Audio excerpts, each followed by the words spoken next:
Hello world, and welcome to another episode of Bet You Did Not Know. This time combining tips, tricks, glitches, or simple random facts from both Don't Starve and Don't Starve together.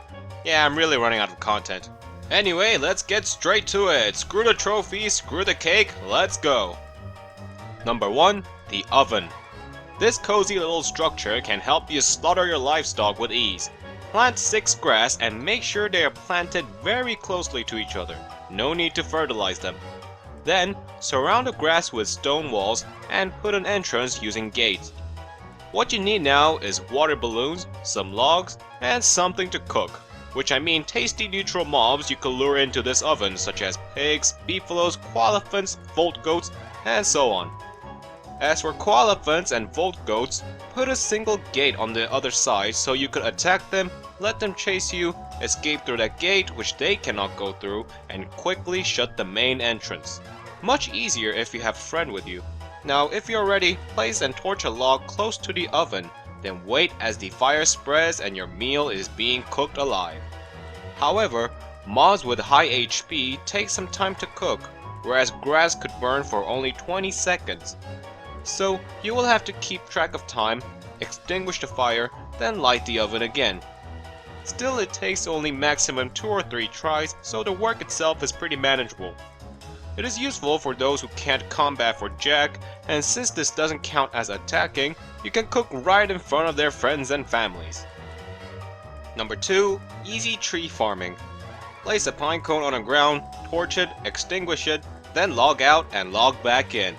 Once you do that, you'll see it has been planted automatically.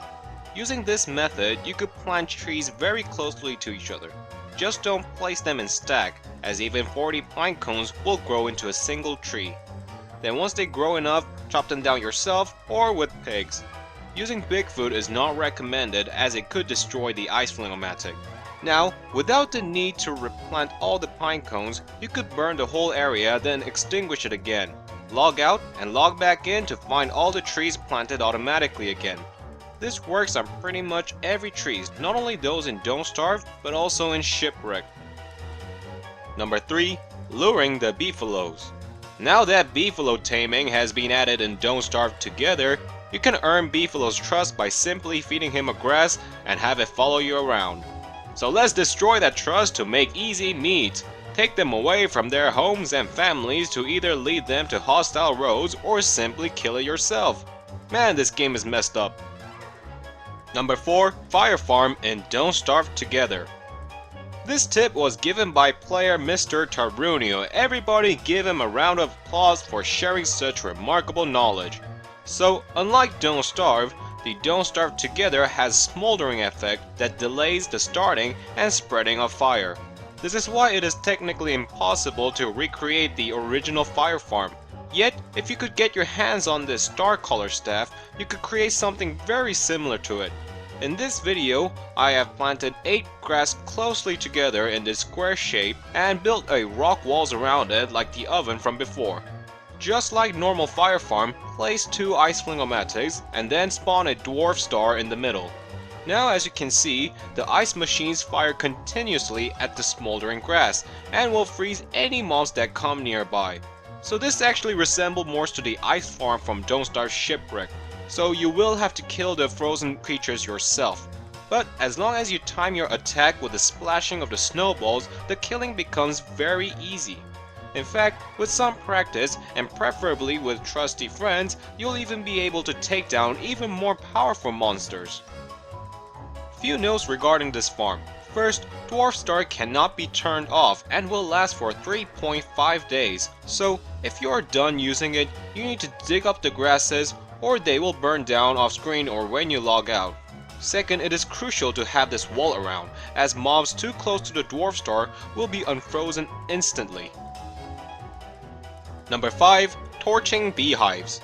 Lighting beehives on fire makes all bees evacuate, and if you quickly extinguish it, you will be able to break down the empty beehive without encountering any killer bees. Same methods can be worked on bee boxes, so if you have an ice flingomatic available nearby, which you should, torch the box, let the bees out, and take the honey without getting stung once. Number 6. green gems and Thulecite. With green gems, we can make both the construction staff and construction amulet, but what exactly is the best way to use them? Personally, the best way is to mass produce Thulecite by making Thulecite suit with a green amulet, then using deconstruction staff on it. This means if you start with 3 Thulecite and 2 nightmare fuels, you will end up with 18 Thulecite and 12 nightmare fuels. Considering how Thulecites are not so easy to come by, this is a pretty good deal.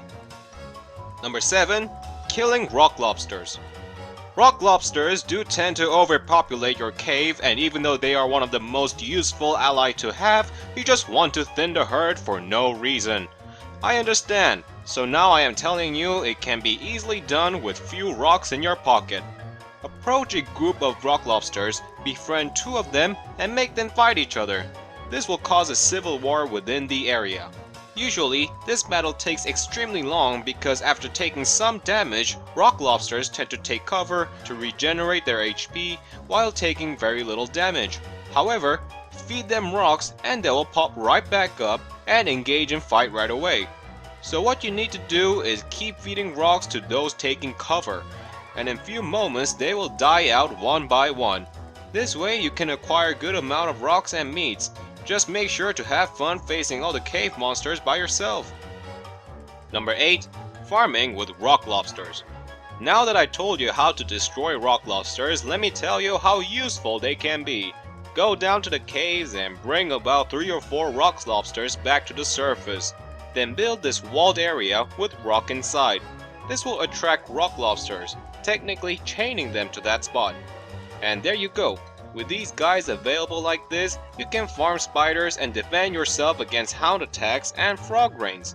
This is very similar to a tip on frog rain few videos ago, except that the Rock Lobsters are outside the wall and there are a lot more.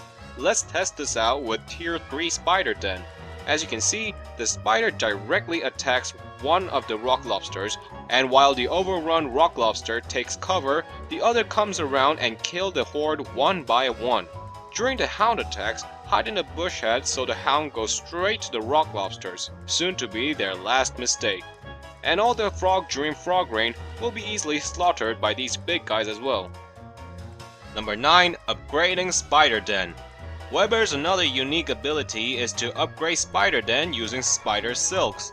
It takes 5 silks to upgrade tier 1 Spider Den to tier 2 and another 5 to upgrade it to tier 3. This is a neat trick so Weber could gather more spider allies, shorten the time to relocate the nest, and expand his spider kingdom much faster. Actually, this is very disturbing. And that is all for this episode. Thank you all for watching, especially to those like Mr. Tarunio and BloodRaven who contributed in making this video. Come to think of it, those are the only 2. Hope you enjoyed, yada yada yada, leave a dislike, we're all gonna die one day, and I'll see you in the next one. Cheers!